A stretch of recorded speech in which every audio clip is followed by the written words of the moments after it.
পাগলা মসজিদ থেকে বেরোচ্ছি, দেখতে পাচ্ছি একটা নৌকা, সেখানে কিন্তু অসংখ্য মানুষ কিন্তু ভিড় করা, উদয় পারে যাচ্ছে, তারা দেখতে পাচ্ছেন নৌকায় যাত্রীরা ভিড় করে আছে।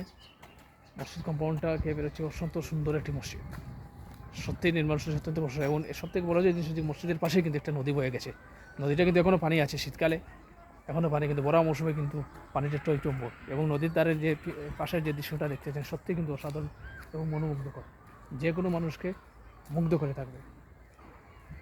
এই যে মসজিদের বাইরের অংশটা দেখতে পাচ্ছেন, সত্যি সত্যি খুবই মনোমুগ্ধকর, যে কোনো মানুষকে মুগ্ধ করে। সালাম আলাইকুম রহমতুল্লাহি ওয়া বারাকাতুহু। এগুলো স্যার ইয়াসিন মির্জা মসজিদ করছেন না?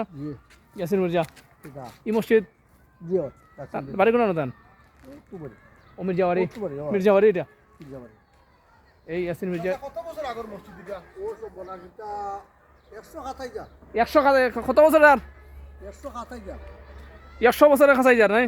100 না আরো 100 বছর হইব না? আপনারা তো দাদার আমল থেকে দেখলাম না। না না দাদা আমাদের আমার বাপ দাদার মাঝখান 100 ওই দিয়েছে। 100 বছর থেকে 70 বছর মসজিদ।